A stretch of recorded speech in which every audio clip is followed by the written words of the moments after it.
The smoke cleared over the shattered mountain ridge, leaving behind an image that defied all laws of combat.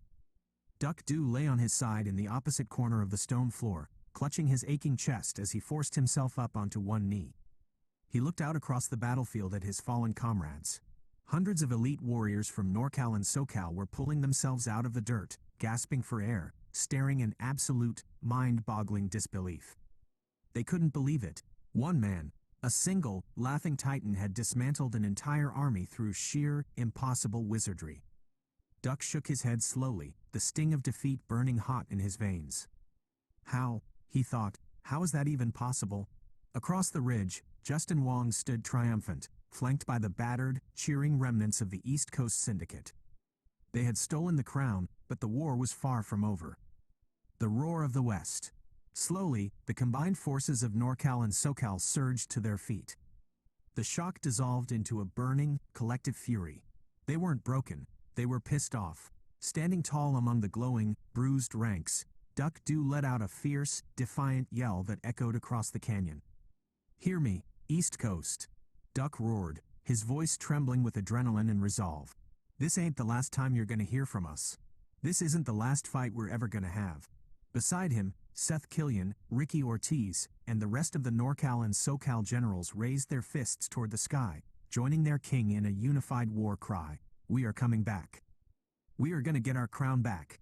We're gonna get our throne back. We are the West Coast, and we are going to take our coast back from you." Triforce scoffed from the winner's circle, but the sheer, deafening volume of the West Coast's vow echoed off the mountains like thunder. They had lost the battle, but the war had only just begun. The fall of the castle. As the dust settled, the harsh reality of their defeat set in. Duck-Dew gathered the surviving leadership of both NorCal and SoCal into a tight huddle. His expression was grim. "Listen to me," Duck said, lowering his voice as he looked around at his people. "While we were up here fighting on the ridge, they didn't just beat us. They struck at our home.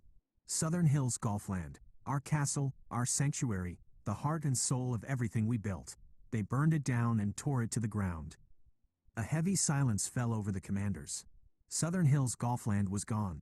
No more late-night sessions, no more endless bracket runs where legends were forged. The main altar of West Coast dominance was reduced to ash. Southern Hills was where the top players lived and breathed, Duck continued, his eyes burning with renewed purpose.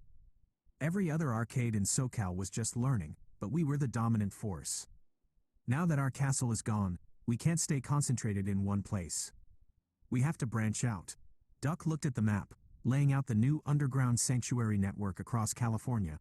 Regency Arcade and James Games would become the new underground training hubs for tactical lab work. Camelot in Anaheim and Cameron's in North Santa Ana would serve as the new recruitment grounds for raw talent. Powerhouse at the Block would anchor the heavy hitters. Operatives would spread far and wide, reaching out to the coastal arcades in Malibu and Hollywood, and even securing the hidden gaming setups over at Knott's Berry Farm, where Paul and the underground crews used to run heavy sets. The diaspora of the West. "We scatter across the state," Duck commanded, locking eyes with every general, captain, and brawler in the alliance. "We don't hide, and we don't quit.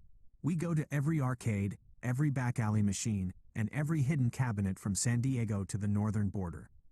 We find new blood, we train them harder than before, and we build an army so massive that even the Wong factor won't save them next time." The captains nodded, clenching their fists. The alliance broke apart, dispersing silently into the shadows of California. The Golfland was gone, the kings had fallen, but across a dozen hidden arcades in the shadows of the Golden State, the fire of the West Coast was quietly, furiously being reforged.